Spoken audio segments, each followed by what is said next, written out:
सोचिए अगर आपके पास ऐसी कोई जड़ी बूटी हो जिसे पीते ही आपकी उम्र थम जाए, ना बाल सफेद हो, ना शरीर बूढ़ा हो, ना कभी बीमारी हो, और सबसे बड़ी बात मौत आपके करीब भी ना आ सके। क्या ऐसा संभव है? क्या सच में कोई ऐसी औषधि, कोई रहस्यमयी बूटी इस धरती पर कभी थी या आज भी कहीं छुपी हुई है, जिसे ग्रहण करने वाला इंसान अमर हो जाए? ये सवाल सिर्फ कल्पना नहीं है, बल्कि हजारों सालों से इतिहास, विज्ञान और धर्म तीनों इसके पीछे भागते आ रहे हैं। हमारे वेदों में, महाभारत और रामायण में, प्राचीन मिस्र से लेकर चीन और तिब्बत तक हर सभ्यता में ऐसे पौधों और रसायनों का जिक्र मिलता है जो अमृता का रहस्य अपने भीतर छुपाए हुए हैं। भारत के ऋग्वेद और सामवेद में एक रहस्यमयी पदार्थ का बार बार उल्लेख मिलता है, सोमरस। इसे देवताओं का पेय कहा गया है, जो उन्हें मृत्यु से मुक्त करता था और उन्हें स्वर्ग में बनाए रखता था। कुछ विद्वानों का मानना है कि सोमरस कोई साधारण पौधा नहीं था, बल्कि कई औषधीय पौधों और खनिजों से बनी एक मिश्रित औषधि थी, जिसे विशेष अनुष्ठानों के तहत तैयार किया जाता था। आधुनिक वैज्ञानिकों ने हिमालय के ऊपरी हिस्सों में पाए जाने वाले पौधों जैसे एफेड्रा, गिलोय, ब्राह्मी और मशरूम की कुछ प्रजातियों को इस रहस्य से जोड़ने की कोशिश की है। वहीं आयुर्वेद में संजीवनी बूटी का जिक्र मिलता है,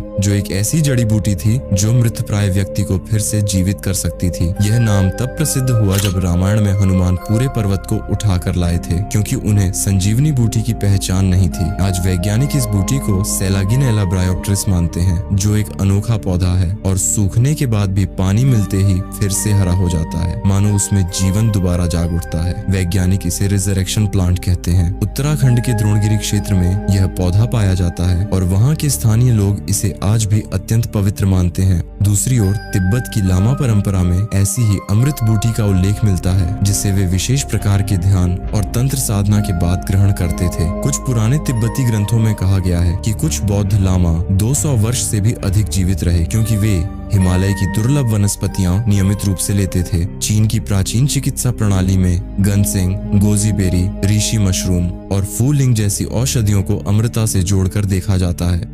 चीन के महान सम्राट किन शी हुआंग ने तो पूरी जिंदगी अमृता की दवा की तलाश में बिताई और चीन से लेकर समुद्र तक अपने खोजी दल भेजे। वैज्ञानिकों को आज भी चीन के पुराने कब्रिस्तान में ऐसे पात्र मिले हैं जिनमें पारा, जड़ी बूटियों और सोने के मिश्रण की दवाएं थीं, जिन्हें अमृता के लिए तैयार किया गया था। लेकिन आधुनिक विज्ञान क्या कहता है? आज के वैज्ञानिक मानते हैं कि उम्र बढ़ने की प्रक्रिया को रोका नहीं जा सकता, पर उसे धीमा जरूर किया जा सकता है। हमारे शरीर की कोशिकाओं में टेलोमेरेस नाम का एक हिस्सा होता है, जो हर बार कोशिका के विभाजन पर छोटा होता जाता है। जब यह खत्म हो जाता है, तब कोशिका मर जाती है और हम बूढ़े होने लगते हैं। 2015 में जेनिफर डाउडना और एमैनुअल चारपेंटियर ने क्रिस्पी-कास9 नाम की तकनीक खोजी, जो डीएनए को एडिट कर सकती है, जिससे आने वाले समय में उम्र को बढ़ाना, बीमारियों को रोकना और यहाँ तक कि अमृता के रास्ते खोलना संभव हो सकता है। अमेरिका की सिलिकॉन वैली की कई कंपनियां जैसे कैलिको, गूगल द्वारा समर्थित अल्ट्रोस लैब्स और ह्यूमन लॉन्जेविटी इंक आज अरबों डॉलर खर्च कर रही हैं इस बात पर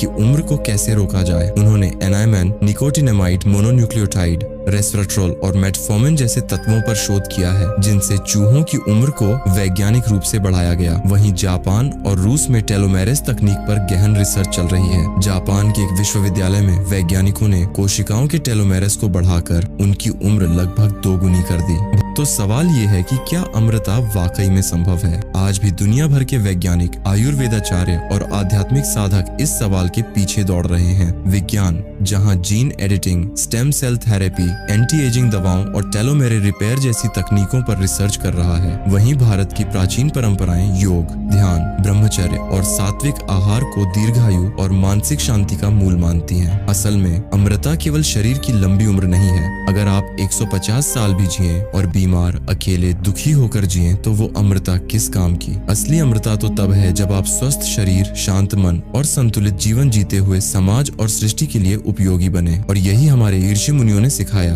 कि अमृता कोई दवा नहीं, बल्कि एक जीवन शैली है। एक ऐसा जीवन जिसमें लोभ नहीं, लालच नहीं, द्वेष नहीं और शरीर, मन, आत्मा के साथ संतुलन में हो। अब जब हम देख चुके हैं कि भारत के प्राचीन ग्रंथों से लेकर चीन, मिस्र, तिब्बत और पश्चिम तक हर संस्कृति ने अमृता को पाने की की कोशिश की तो यह भी मानना पड़ेगा कि यह इंसानी फितरत है कि वो मृत्यु को मात देना चाहता है। लेकिन इस प्रक्रिया में इंसान को यह भी समझ आ गया है कि अमृता शायद कोई जड़ी बूटी या मशीन से नहीं मिलेगी, बल्कि आत्मा की शुद्ध, कर्म की पवित्रता और जीवन की उपयोगिता से मिलती है। कुछ वास्तविक तथ्य भी जान लीजिए। आज की दुनिया में जापान और भारत के कुछ ग्रामीण हिस्सों में ऐसे लोग पाए जाते हैं जो 100 से भी अधिक साल की उम्र में स्वस्थ जीवन जी रहे हैं, और इनकी एक ही खासियत है, प्राकृतिक जीवन शैली। ना जंक फूड, ना स्ट्रेस, ना देर रात तक जागना, दिनचर्या सूर्य के अनुसार, भोजन सादा और पौष्टिक, सोच सकारात्मक और सबसे अहम प्रकृति से गहरा संबंध। वैज्ञानिक भी मानते हैं कि मानसिक तनाव उम्र को तेजी से बढ़ाता है और सकारात्मक सोच, ध्यान और योग उम्र को धीमा करता है। तो अमृता अगर चाहिए तो पहले मृत्यु के डर को समझना होगा, क्योंकि अक्सर हम मृत्यु से डरते हैं, इसीलिए अमर होना चाहते हैं। परंतु जब आप हर दिन को एक अमूल्य उपहार की तरह जीना शुरू कर देते हैं, जब आप दूसरों की मदद करना, सच्चाई से जीना और हर पल को महत्व देना सीख जाते हैं, तभी आप वास्तव में अमर बनते हैं। क्योंकि याद रखिए, शरीर तो एक दिन मिटेगा, पर आपके कर्म, आपकी सोच और आपकी सेवा दुनिया में हमेशा जीवित रहेगी। और अंत में यही कहा जा सकता है कि अमृता कोई चमत्कारी बूटी नहीं, बल्कि आपके विचारों, आपके कर्मों और आपके जीवन जीने के ढंग में छुपी हुई है। अगर आप चाहते हैं कि आप अमर हों, तो ऐसा जीवन जिए कि आपकी मौजूदगी भले एक दिन खत्म हो जाए, लेकिन आपकी कहानी, आपकी अच्छाई और आपके कर्म सदियों तक याद किए जाएं। यही है असली अमृता, और यही है उस रहस्यमयी बूटी का सच्चा स्वरूप। अगर आपको यह जानकारी पसंद आई हो तो वीडियो को लाइक, शेयर जरूर करें और चैनल को सब्सक्राइब भी जरूर करें, जिससे आने वाली अगली वीडियो की नोटिफिकेशन आप तक आसानी से पहुंच सके। धन्यवाद।